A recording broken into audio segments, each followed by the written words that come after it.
করলো, তা সব মিলিয়ে কেমন আছেন? সেতুর এই প্রশ্নটা শুনে আমি একটু দ্বিধায় পড়ে গেলাম। ও জানে আমার পরিস্থিতি, তাও কেন এই প্রশ্ন করলো? সেতু বলল, কি স্যার, আমি ভুল কিছু বলে ফেলেছি নাকি? আমি বললাম না, হঠাৎ করে এই প্রশ্ন করলে তাই একটু অবাক হলাম। সেতু বলল, আচ্ছা এইসব বাদ দেন স্যার, আপনার মন মানসিকতা এতটা নিচ সেটা আমি আগে জানতাম না। আমি বললাম, কি বলতে চাইছো সেতু তুমি? আমার মন মানসিকতা নিচ মানে? সেতু বলল, বাবা বলছে দেখে আপনি আমাকে বিয়ে করতে রাজি হয়ে গেলেন।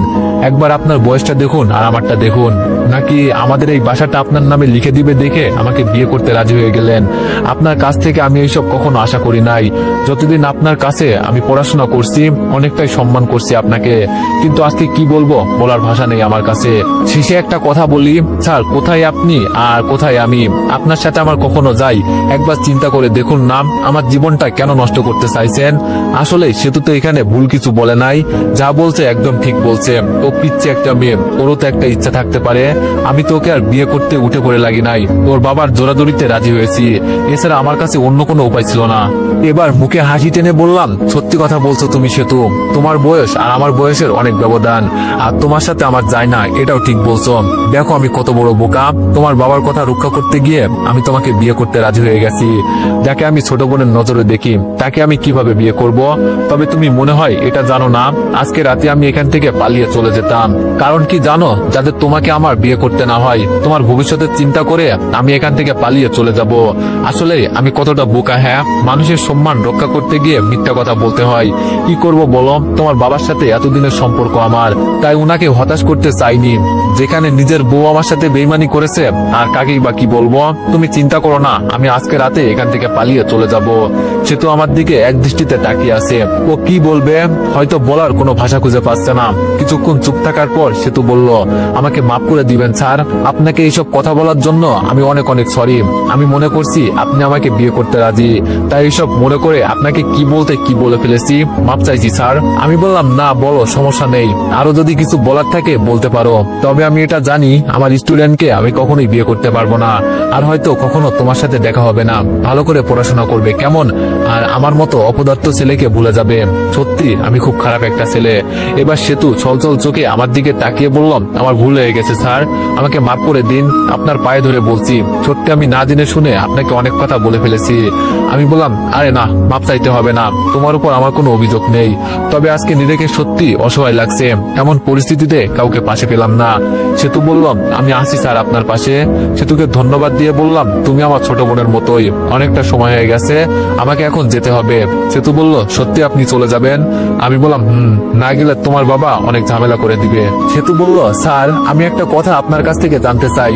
আমি বললাম, বলো। সেতু বলল, একটা সাধারণ সাইন দেওয়ার কারণে একটা ফ্ল্যাট আপনার চলে গেল, কিভাবে সম্ভব স্যার? আমার তো বিশ্বাসই হচ্ছে না। আমি বললাম, তোমার কাছে বললে তুমি কাউকে বলবে না তো? সেতু বলল, আরে না স্যার, বলেন।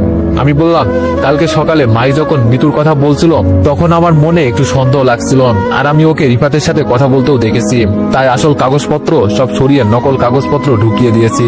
বলা তো যায় না, মেয়েদের মন যা ইচ্ছা তাই করতে পারে। আর দেখো, শেষমেশ আমার অনুমানই সঠিক হলো।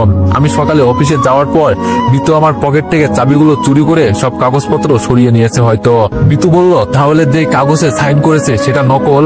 আমি বললাম, এই তো বুঝে গেছো, এজন্যই তো আমি বেশি রিয়াকশন করি নাই, একটু অভিনয় করলাম, যাতে ওরা বুঝে যে আমি সত্যি সত্যি দিয়ে দিয়েছি, কিন্তু আমি এতটাও বোকা না।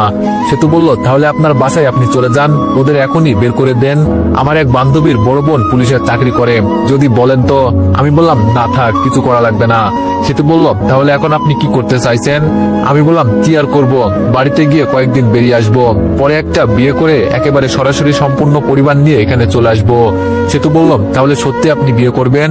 আমি বললাম, তবে এখন না, আরো অনেকদিন পরে। মিতুকে দেখাতে হবে না, ওকে ছাড়াও আমি পরিপূর্ণ। সেতু বলল, আপনার উপর আমার সম্মান আরো অনেক বেড়ে গেল। সত্যি আপনার মন মানসিকতা অনেক ভালো। এখন সত্যি বাবা মায়ের মতো আমারও ধারণা এসে গেল যে সত্যি আপনি অনেক ভালো। আমি এখন আর না করব না, যদি আপনি চান। সেতুকে থামিয়ে বললাম, তুমি আমার ছাত্র, তাই ছাত্রের মতোই থাকো, অন্য কিছু একদম মাথায় ঢুকাবে না, কেমন? আগে পড়াশোনা করে নিজেকে প্রতিষ্ঠিত শিক্ষিত করো, এরপরে আমি কেন, আমার বাবাও তোমাকে বিয়ে করতে আসবে। সেতু হাসি দিয়ে বলল, সত্যি স্যার? আমি বললাম, আরে একটু মজা করলাম আর কি তোমার সাথে, এখন মায়ের কাছ থেকে ফোনটা এনে আমাকে দিয়ে দাও, এখান থেকে চলে যাই। সেতু বলল, কেন, দরজা দিয়ে যান। আমি বললাম, তোমার বাবা মা একটু টের পেলেই আমাকে আর যেতেই দিবে না। সেতু বলল, আচ্ছা স্যার, তাহলে আপনি একটু অপেক্ষা করুন, আমি আসছি। কিছুক্ষণ পর সেতু হাতে ফোন নিয়ে ফিরে আসলো। আমার হাতে ফোনটার কিছু টাকা ধরিয়ে দিয়ে বলল, স্যার, মাসের বেতন। আমি অবাক হয়ে বললাম, সেই দিন না তোমার বাবা দিল? সেতু বলল, বাবা দিয়েছে তো কি হয়েছে, আপনি আমাকে পড়িয়েছেন, সেই হিসাবে আমার কাছে আপনার কিছু পাওনা আছে না? তবে যদি আপনি এই টাকাগুলো ফিরিয়ে দেন আমি অনেক মন খারাপ করব।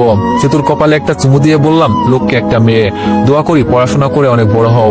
একটা কথা মাথায় রাখবি সেতু, কারো মায়ের পরে নিজেকে কখনো ধ্বংস করবে না। তোমার উপর এখন অনেক দায়িত্ব, পড়াশোনা করে অনেক দূর পর্যন্ত এগিয়ে যাও। কিছু দিতে পারলাম না তোমাকে, আসি কেমন? পাশে একটাই মই পড়েছিল, আমি সেটা দিয়ে যেতে লাগলাম। সেতু পেছন থেকে ডেকে বলল, স্যার দাঁড়ান। পিছন ফিরে বললাম, বলো। সেতু আমার কাছে এসে আমার হাত থেকে ঘড়িটা খুলে নিয়ে বলল, এটা আমি রেখে দিলাম উপহার হিসাবে, যখন আপনার কথা মনে হবে তখন এই ঘড়িটা দেখব, আর এটা দেখে পরীক্ষা দিলে আপনার কথা আমার মনে পড়বে। স্যার তো বলেছিল আমাকে অনেক বড় কিছু হতে হবে, আমি আপনার মনের আশা পূর্ণ করব। হাসি দিয়ে বললাম, আবার কোনো একদিন দেখা হবে। সেতু বলল, আপনার গ্রামের বাড়িটা তো বলে যান। আমি বললাম, সেটা সিক্রেট থাক। আর বেশি কথা বললাম না সেতুর সাথে, বই দিয়ে নিচে নেমে গেলাম। একটা রিক্সা নিয়ে সরাসরি বাস স্টেশনে চলে গেলাম। ওখান থেকে টিকিট কাটলাম বাসার। বাসে উঠে বসে আসি, সবকিছুই শহরে রেখে আজকে চলে যাচ্ছি। ইচ্ছে করলে প্রতিশোধ নিতে পারতাম, কিন্তু আগে আমাকে ওকে দেখিয়ে কিছু করতে হবে।